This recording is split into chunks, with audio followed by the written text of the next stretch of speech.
What is the difference between the Weber Spirit, Genesis, and Summit Series barbecue grills?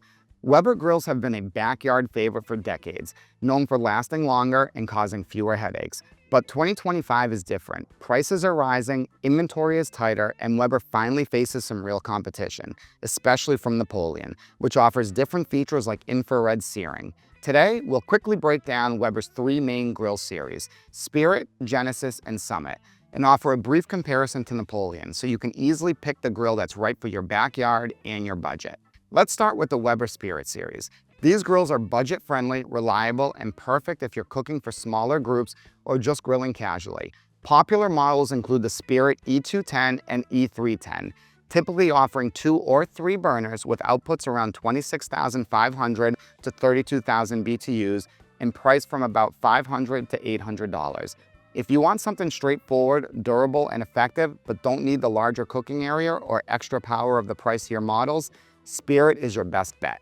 Next is the Weber Genesis series, our pick for best overall value in 2025. Compared to Spirit, Genesis grills significantly step up your cooking space and heat output. The Genesis S435, for example, gives you around 994 square inches of total cooking space, nearly double the Spirit E310, and 4 burners delivering about 48,000 BTUs. It also features a dedicated high-output sear zone, which isn't infrared, but provides more focused heat than standard burners. At around $1,300 to $1,700, Genesis hits the sweet spot for performance, durability, and price. Finally, Weber Summit Series is their luxury line, built for serious outdoor cooks and frequent entertainers.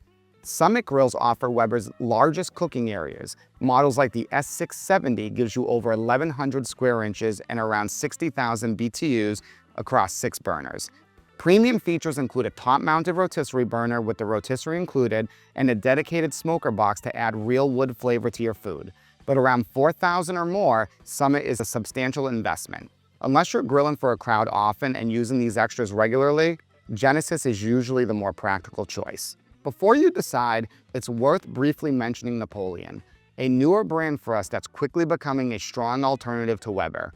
Their Prestige series features infrared burners, which deliver focused, direct heat compared to Weber's more diffuse gas burners. All the professional grill brands like Lynx, DCS, and Heston feature infrared burners. The result is a more intense sear and faster heat transfer. Napoleon also includes an infrared side burner, the only one available on any grill. I'm interested to see how fast an infrared burner cooks food in a pot, and at $15.99, it's about the same price as the Genesis. So which one should you buy?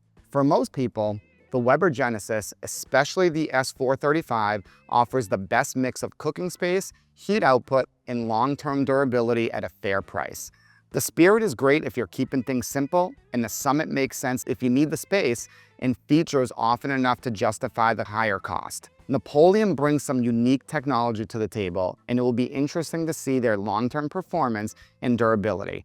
Just keep in mind, grills are harder to find this year due to the uncertainty around tariffs and trade, and availability on top models like the Genesis is already tightening. If you got your eye on a specific model, don't wait too long. And if you're building a full outdoor kitchen, we've got a video just for that. I'll link it right here. Thanks for watching and happy grilling.